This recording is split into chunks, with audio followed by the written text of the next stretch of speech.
So, hello students. As you all know that you all are going to start your half yearly exam soon. So, study well for the exam. और जो है आपका जो भी query होगी वो पूछ लीजिएगा. आपके पेपर में शॉर्ट आंसर्स होंगे जिसमें कि 3 ऑप्शंस ऑब्जेक्टिव टाइप क्वेश्चंस होंगे. सारे 40 मार्क्स के 40 क्वेश्चंस होंगे and you have to do it in 45 minutes as you have got the notice for that. तो उसमें आपको करना है और छोटे छोटे ही क्वेश्चंस होंगे, ऑब्जेक्टिव टाइप ही हैं.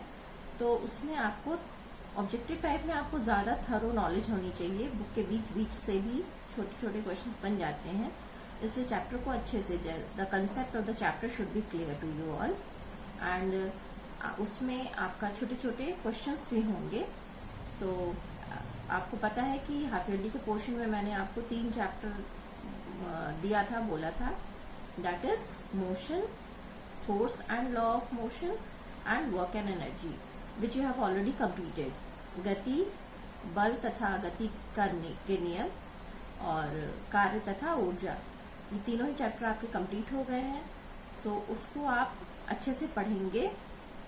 पीछे के जो क्वेश्चंस हैं और जो सिलेबस में कट गया है वो मत पढ़िएगा.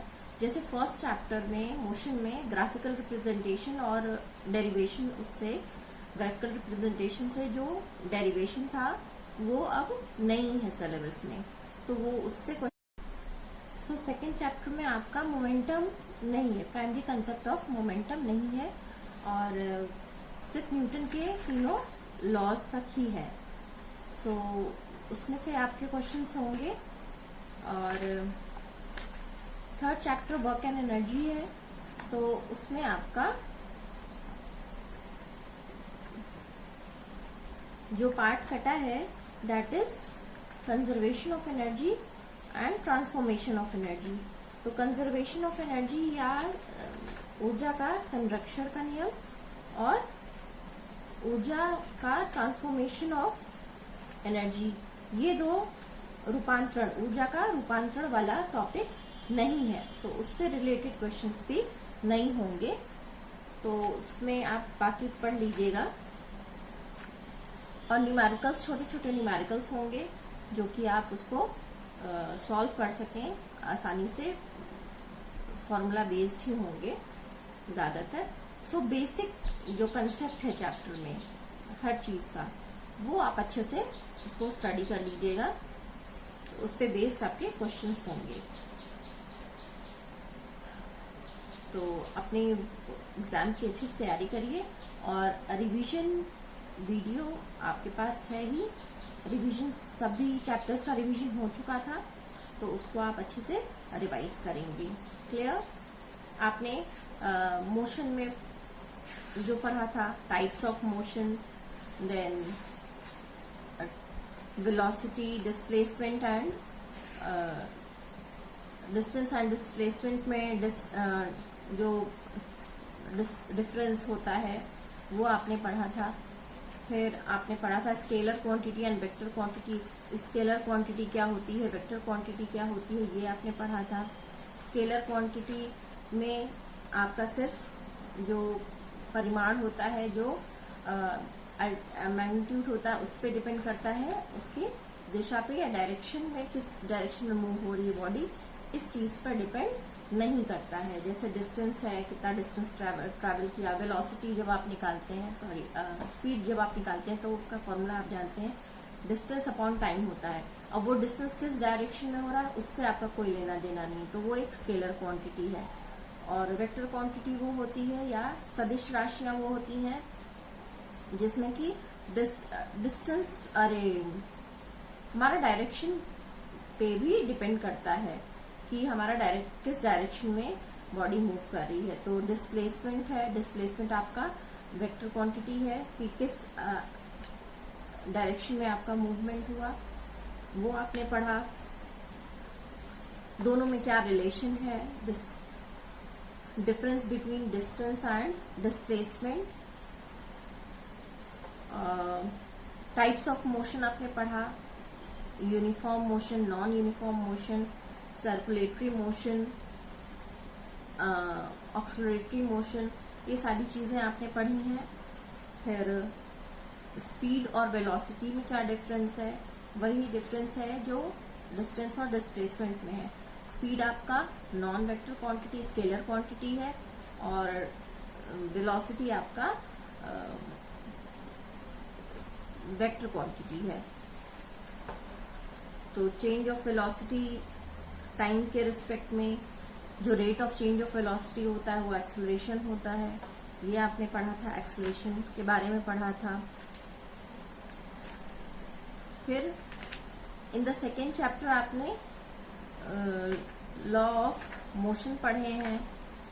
फोर्स क्या होता है, फोर्स आपका मास इनटू एक्सेलरेशन होता है कि फोर्स अप्लाइड फोर्स कितना होगा किसी उस पे। फिर किस तरह का फोर्स है, बैलेंस्ड है, संतुलित है, या अनबैलेंस्ड है, असंतुलित फोर्स है, उसके बारे में पढ़ा। इनर्शिया पढ़ा आपने, इनर्शिया क्या होता है।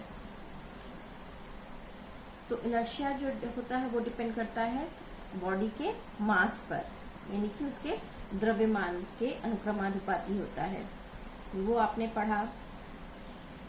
फिर न्यूटन के तीनों लॉ पढ़े। फर्स्ट लॉ ऑफ मोशन कि कोई भी वस्तु किसी भी अवस्था में है तो उस पर जब तक कोई बाहरी फोर्स अप्लाई नहीं किया जाएगा वो उसी अवस्था में रहेगी। If the body is moving and till any external force is not applied, the body will go on moving, or if it is in rest, it will remain at rest till when the external force is not applied. तो जब तक कि उस पर कोई बाहर से force apply नहीं होगा, चीज हमारी रेस्ट पे रहेगी या मोशन में रहेगी। जिस पोजीशन में वो पहले से थी उसी मोशन में वो रहेगी। तो ये आपने पढ़ा था। देन आपने न्यूटन का सेकेंड लॉ ऑफ मोशन पढ़ा था। उसमें आपने पढ़ा था कि किसी वस्तु पर फोर्स अप्लाई होता है तो उस वस्तु में जो उसके मास पे डिपेंड करता है, और उसमें जो एक्सेलरेशन होता है या त्वरण होता है उस पर डिपेंड करता है। तो आपने उसमें फोर्स का फॉर्मूला पढ़ा था, F = m/a। m is the mass of the body and a is the acceleration। इनकी वेलोसिटी में कितना चेंज हो रहा है, रेट ऑफ चेंज, टाइम के साथ वेलोसिटी में कितना चेंज हो रहा है, किस रेट से चेंज हो रहा है, दैट इज एक्सेलरेशन। तो न्यूटन के सेकेंड लॉ में आपने यही पढ़ा था कि the force applied force is proportional to the product of the mass and the acceleration on the body। ठीक। देन आपने थर्ड लॉ ऑफ मोशन जो पढ़ा था, न्यूटन का third law of motion, that is क्रिया प्रतिक्रिया का है। क्रिया प्रतिक्रिया, action reaction, law of action and reaction, ये पढ़ा था कि आपने जो भी फोर्स अप्लाई होता है, वो जिस चीज पर वो फोर्स अप्लाई होता है वो वस्तु भी जिसने फोर्स अप्लाई किया उस पर उतना ही बराबर, उसी के बराबर और उसके विपरीत दिशा में बल लगाती है। क्रिया प्रतिक्रिया में, एक्शन रिएक्शन में क्या होता है, द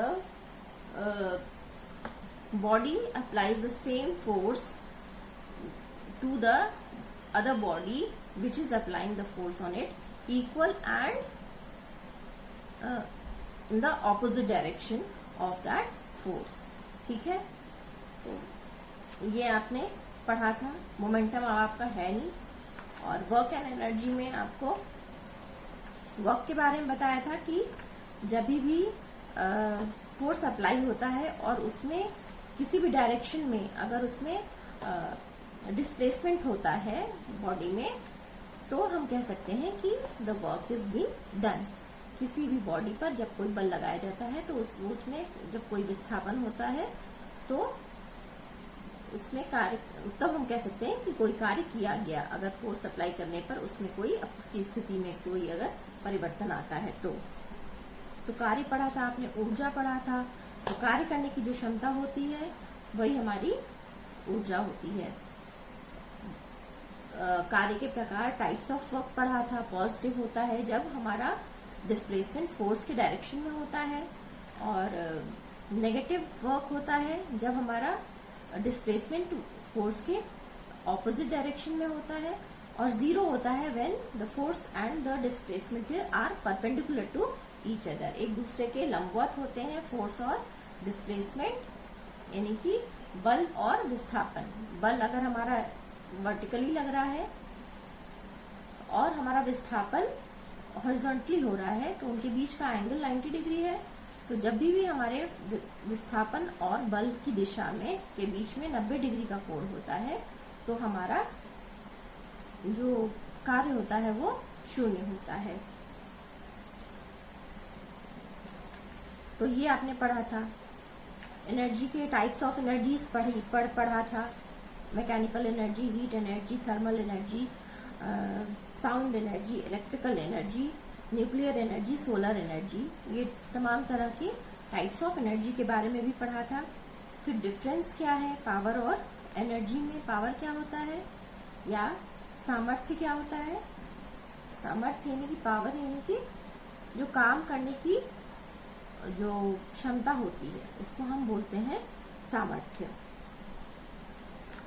फिर काइनेटिक एनर्जी के बारे में पढ़ा था। Kinetic energy is equals to half mv²। और पोटेंशियल एनर्जी पढ़ा था हमारा, तो उसका फॉर्मूला होता है potential energy is equals to mgh, जहाँ h जो है ऊंचाई होती है कि कितना डिस्प्लेसमेंट हमारा हो रहा है। ठीक है। स्थितिज ऊर्जा और काइनेटिक एनर्जी को क्या कंबाइंड जो रूप था, that is called mechanical energy. ये आपने पढ़ा था। फिर रूपांतरण और ये ट्रांसफॉर्मेशन और कंजर्वेशन ऑफ एनर्जी आपका अब नहीं है। पावर है। पावर क्या होता है, कार्य करने जो यूनिट टाइम में जितना काम किया गया वो उसका rate of doing the work. Rate of doing the work कैसे निकलेगा कि हम अगर 60 सेकेंड में इतना काम कर रहे हैं तो 1 सेकेंड में कितना काम कर सकते हैं, यूनिट टाइम में कितना काम किया जा सकता है, वो उसका सामर्थ्य या पावर कहलाता है। तो पावर आपने पढ़ा था। तो ये है एक summary of all the chapters. So best of luck children for your exam and study well, study the concept of the chapters instead of learning the question and answers. Question and answer आप answer कर लेंगे जब आपका chapter clear होगा। Okay, so once again best of luck. Thank you. Students, मैंने गलती से बोल दिया था कि पीछे के क्वेश्चन मत पढ़िएगा। पीछे के क्वेश्चंस भी चैप्टर बेस्ड होते हैं, सो उसको आप पढ़ लीजिएगा। बस सिलेबस में जो नहीं है वो नहीं पढ़ना है, बाकी जितना पढ़ाया गया है, जो चैप्टर्स मैंने आपको अभी बताया है, वो सब आपको पढ़ना है। पीछे क्वेश्चन आंसर्स भी पढ़ने हैं, वो चैप्टर बेस्ड ही होते हैं, तो उसको भी आप अच्छे से पढ़ लीजिएगा। जो छोटे छोटे क्वेश्चंस बनेंगे वो सब आएंगे। क्लियर?